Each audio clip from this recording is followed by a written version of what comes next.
ऐसे चालू है, बच्चे बना दे, बच्चा नहीं आगे रखो या इसी 10 लो सीधा करो सीधा। मोहतरम अजीज़ दोस्तों, मुअज़्ज़िज़ साथियों, अस्सलाम वालेकुम। साथियों, मैं आपके बीच आया हूँ, चुनाव लड़ने या लड़ाने नहीं आया, किसी को हराने भी नहीं आया, किसी को जिताने भी नहीं आया। मैं आपके बीच इसलिए आया हूँ कि अपनी क़यादत को मजबूत कर सकूँ, अपनी बात को कह सकूँ, आपकी आवाज़ को बुलंद कर सकूँ, इसलिए आया हूँ। ये चुनाव इतना बड़ा चुनाव है, आप जानते हो, हिंदुस्तान की सबसे बड़ी महापंचायत का चुनाव है। अगर आप हमको संसद नहीं बनाओगे, आप बताओ, ये सब आ रहे हैं, जो भी और आते हैं, आपको क्या दिया इन्होंने? अब तक कुछ दिया है?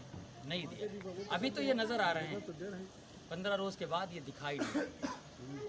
भाई, हम ये कहते हैं पार्टियों से, जो पार्टियां हैं ये बाहर के लोगों को टिकट क्यों दे रही हैं? समाजवादी हो, बीजेपी हो, कांग्रेस हो, ये सारी पार्टियां बाहर के लोगों को टिकट दे रही हैं। क्यों दे रही हैं? वो इसलिए दे रही हैं ताकि ज़िले के आदमी को अगर टिकट दे देंगी तो उसकी लोकप्रियता बढ़ जाएगी, और जब लोकप्रियता बढ़ेगी, कभी वो बागी होगा तो उस पार्टी का पतन कर देगा। इस वजह से बाहर के लोगों को व्यापारी बना के भेजती हैं और वो व्यापार करके वापस चले जाते हैं। तो आपको चाहिए अपने ज़िले का संसद चुनें और उसे संसद भेजें। कम से कम मैं अगर संसद बनकर जाऊंगा तो आपकी बात को मजबूती से उठाऊंगा। वहाँ कहूँगा कि हमारे ज़िले में 1 डिग्री कॉलेज है डीएसएन, उसके अलावा हमारे ज़िले में 1 भी डिग्री कॉलेज गवर्नमेंट का नहीं है। मैं कहूँगा उनसे कि हमारे यहाँ हॉस्पिटल अच्छे नहीं हैं। मैं कहूँगा कि हमारे यहाँ कटरी क्षेत्र में बहुत गरीबी है, लोग बहुत परेशान हैं। जब यहाँ से जाता नहीं है तो उसे मालूम नहीं होता कि कच्ची छतें क्या होती हैं। उनको नहीं मालूम होता कि लोग आज भी छप्पर के नीचे रहते हैं। उन्हें नहीं मालूम होता कि उन्हें एक टाइम खाना खाने वाले लोग हैं, दूसरे टाइम की तलाश करते हैं।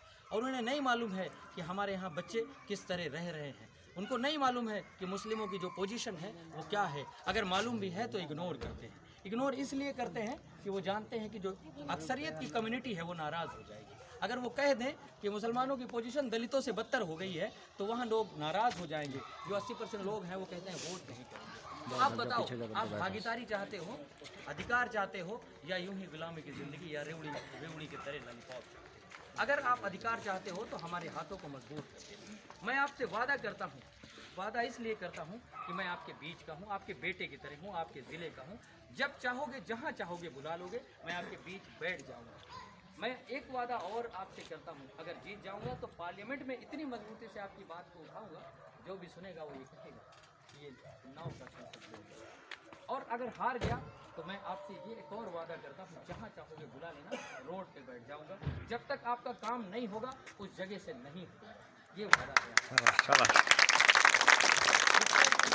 लंबी बात ना करते हुए एक शेर के साथ अपनी बात खत्म करूँगा। अल्लामा इकबाल ने कहा था कि न समझोगे तो मिट जाओगे, ऐ हिंदुस्तान वालों, तुम्हारी दास्तां ना होगी दास्तानों में। इस बात को ज़रूर याद रखना और हमारी क़यादत को, अपनी क़यादत को मजबूत कर लेना, ताकि इस भाई को अगर मजबूत कर दोगे तो आप अपने आप में खुद मजबूत हो जाओगे। आप हमें मजबूत नहीं कर रहे हो, आप अपने आप को मजबूत कर रहे हो। याद करो, एक अनवर साहब ज़िले में थे, जैसे भी थे हमारे थे, कम से कम एक भरम रहता था। कोई भी मामला होता था तो ये होता था कि अनवर साहब हैं, देख लेंगे। आप बताओ, अब किसके पास आप जाओगे? आपको अपना लीडर तो चुनना पड़ेगा। आज चुनो, कल चुनो, चाहे जब चुनो। जितनी देर से आप उठोगे, कुर्बानियाँ उतनी ज़्यादा आपको देनी पड़ेंगी। तो क्यों ना हम थोड़ा पहले उठ जाएं और अपनी कुर्बानियों को बचा लें, अपने बच्चों के लिए ख्वाब बुन लें। जब एक बार अलीगढ़ यूनिवर्सिटी, जो आज अलीगढ़ यूनिवर्सिटी कहलाती है, सर सैयद अहमद ख़ान जब बना रहे थे तो वो भीख मांगते थे, लोगों से कहते थे कि चंदा दे दो, 1 रुपया दे दो, 2 रुपया दे दो। लोग हंसते थे, कहते थे ये बुढ़ा सिटिया गया है, ये कहता है कि मैं तुम्हारे बच्चों के लिए ख्वाब बुन रहा हूँ। आज देखो वो यूनिवर्सिटी पूरी दुनिया में जानी जाती है। तो मैं भी वही करने आया हूँ, आपके बीच आया हूँ, आप अपने बच्चों के लिए ख्वाब बुनने आया हूँ। मैं चुनाव लड़ने नहीं आया, मैं संसद बनने नहीं आया, मैं रहबरी करने आया हूँ। मैं नेतागिरी नहीं करना चाहता हूँ, मैं नेता भी नहीं बनना चाहता कि जिस तरह नेताओं के शौक़ हैं आप बखूबी जानते हो। मैं नेता बनना नहीं चाहता, मैं रहबर बनना चाहता हूँ। आप मुझे रहबर बना के देख लो, फिर मुझसे कहना मैं जब 5 साल के बाद आऊँ कि उमर तुम वादा कर गए थे, क्या किया आपने उन वादों का, तब मैं जवाब दूंगा कि मैंने क्या किया। उससे पहले तुम सवाल बनता नहीं है मुझसे। फिर भी अगर कोई सवाल हो तो आप मुझसे पूछ सकते हो।